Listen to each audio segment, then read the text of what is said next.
this video we'll show you how to implement identity server support for Active Directory, NIS and LDAP with single sign-on.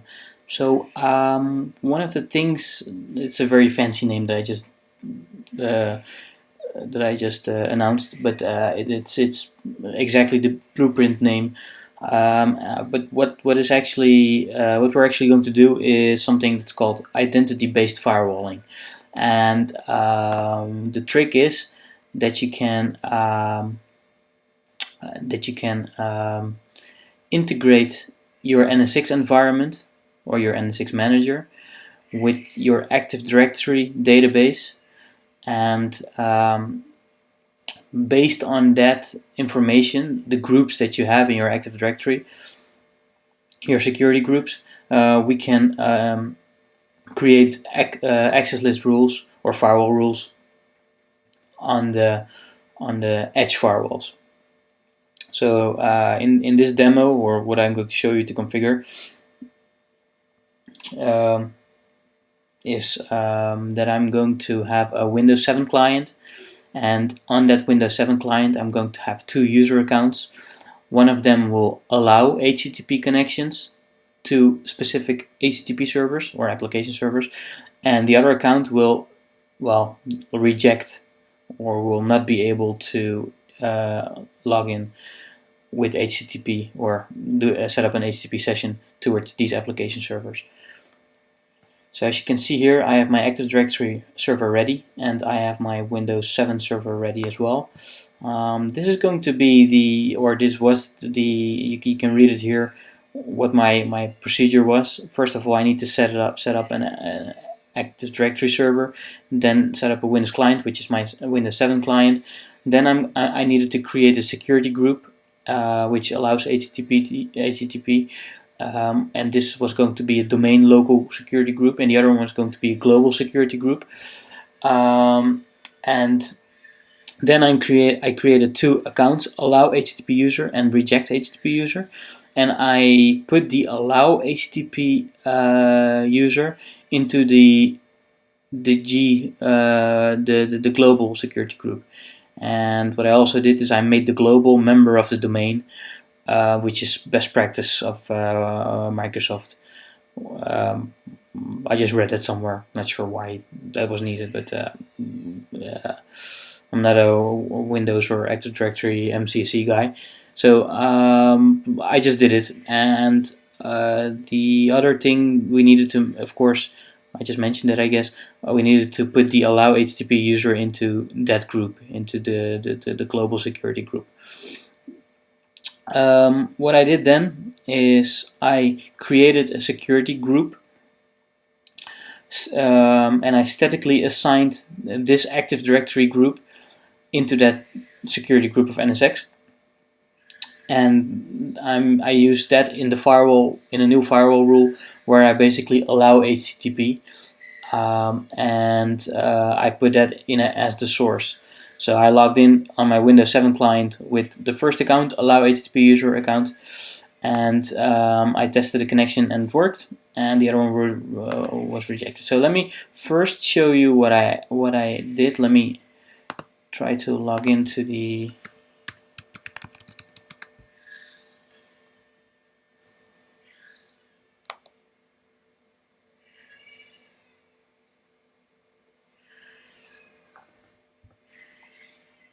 So I have my domain controller here. Let me open the console, and probably need to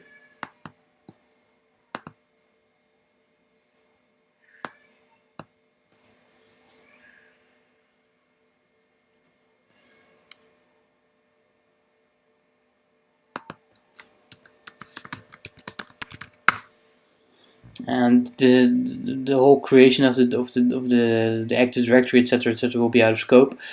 Right now I'll just show you what I did. So let's go to Administrative Tools, and let's go to Active Directory Users and Computers. In the users you will see the security groups. and here you will see an allow HTTP security group G for global, and here you will see a security group allow HTTP the security group D for domain. You can easily create it with new and then group, and here you can specify if it's a domain or a global group. This is just a name, and you will make it a security group. Once that's done, those two are created, we're going to make the G global member of the domain. So you go to properties, and there's a nice tab here, member of, and here you can specify, you can add it here, and then of course you can make it member of the domain security group. Once that's done, I also created an allow HTTP user and a reject HTTP user. I'm going to, and I created this user, and I made it member of course, the G group. So there's also, I had the properties member of, and you can see here that I made it member of the allow HTTP G. Okay. So, well, that's all done. And let me then show you what I did on the NSX. Let's go to network security, and here you will see the NSX manager.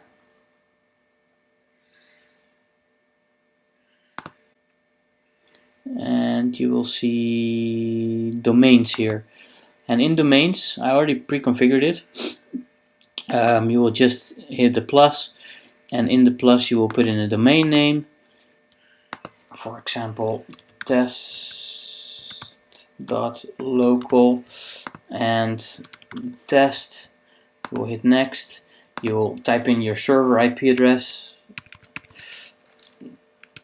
and you will have your domain username and your domain password. Let me just hit test, and then it will, right now it will immediately check and verify if stuff is working. Well, right now I just did a test, but eventually it will come up with this, and it will need to synchronize. So you will check, this need to be at success, and when this is at success, or state success here, means that it's working. Here, the same success as well, the LDAP server, the event log servers as well, need to be set to success. So when that's done, you know that your connection with your Active Directory domain controller is actually working fine. Well, right now in the beginning I was thinking, why is this needed? I thought it was an LDAP authentication for users, whatever, but that was not the case. It's something that was called identity-based firewalling, where we can specify firewall rules based on a specific user that is in a specific group. So what I did then is I created the security group, so a grouping object, and here you will see the security group AD-SG group. Let me create it again. And let me AD-SG group 2 and hit next. I didn't do a dynamic specification, so just click this and go next, and then you can do a manual selection where you go to where you select the object type directory group.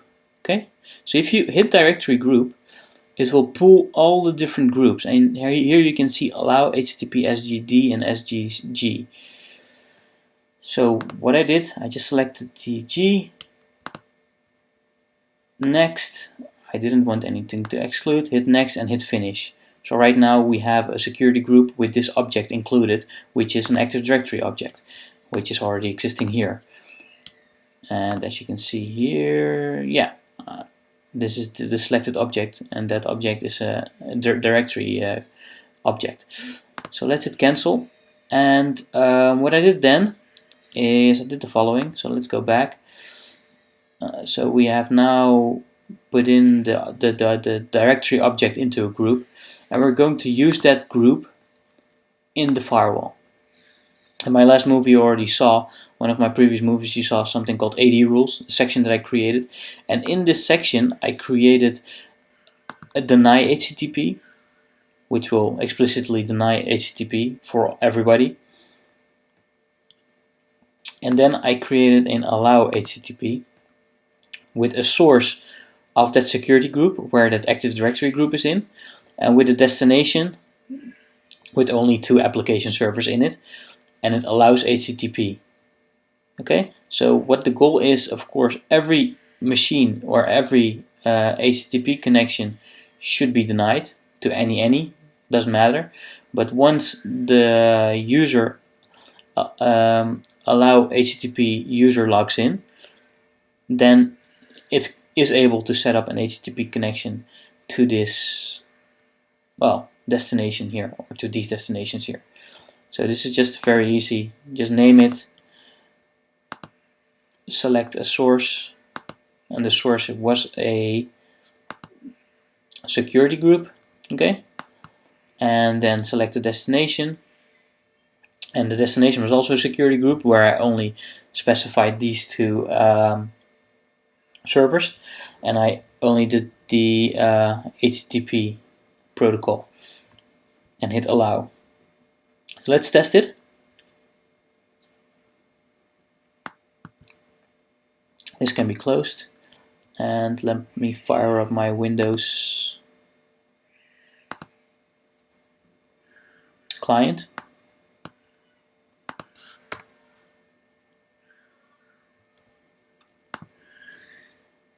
Control Delete, and right now I'm already logged into, no, I'm not logged in. So let me just do the reject. No, I will just switch user first, of course. Other user, VCIX-NV / reject HTTP user. Let me log in, enter, and it will log into the domain right now, and you can see I already created 2 nice shortcuts where I have specified app1 and app03. Let's go to app01, and it's not working. See, this page cannot be displayed, and let me do the same to app3, and you will see app3 is not working as well. So nothing fancy here, it's just not working.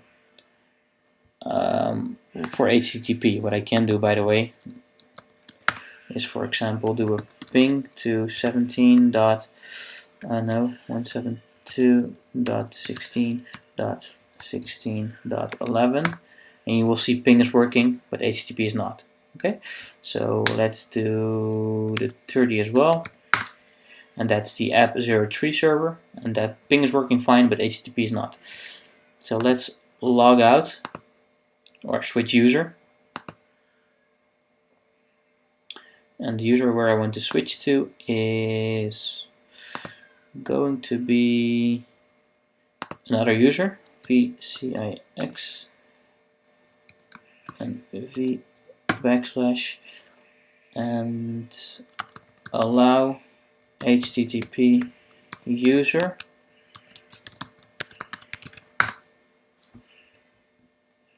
and here you can see that it's logging in as a different user, and again you will see these 2 hosts. Let's just double click on it, and you will see app01, it was working. See that? And let me double click on app03. App03 is also working. So I don't need to do a ping test, but here you can see that that my identity-based firewalling is actually working.